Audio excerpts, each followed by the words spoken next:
Don't forget to subscribe, like and comment.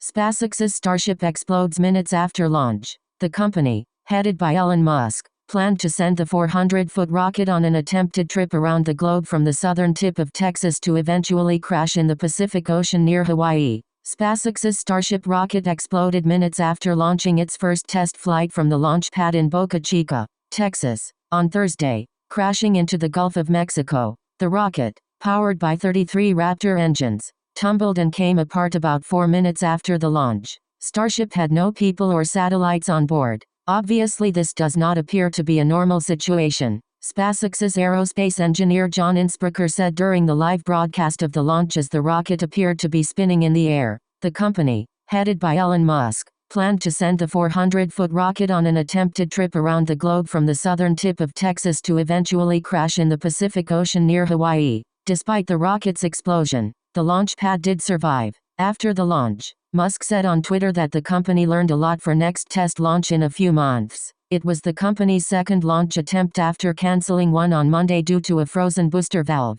NASA Administrator Bill Nelson congratulated the Starship's team in a tweet, saying every great achievement throughout history has demanded some level of calculated risk, because with great risk comes great reward. Looking forward to all that SpaceX learns, to the next flight test, and beyond. When asked if it's time for lawmakers to push for more commercial spaceflight regulation, House Aviation Subcommittee Chair Garrett Graves, our law, said he doesn't want to do anything that impedes the progress of innovation for commercial space. But obviously, you got that balance with safety, and so we're gonna continue working with NTSB, Graves said. SpaceX's Starship is designed to be a fully reusable space vehicle that can carry both crew and cargo to Earth orbit, the Moon, Mars and beyond. The company claims aiming at expanding the private space industry and space tourism. Senator Tammy Duckworth, D.L., chair of the Senate Commerce Aviation Subcommittee, said lawmakers need to clarify which agency will be in charge of regulating the industry as the space tourism steps up.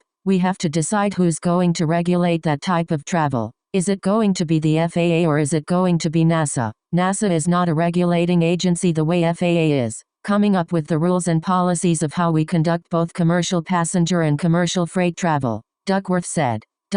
We need to sit down and really have a real reckoning as to who's going to be in charge of this. An agency that has lots of experience with regulating commercial passenger and freight but no space experience. Or a space agency that has no experience with logistical moving things around the way the FAA does? So we'll have to see.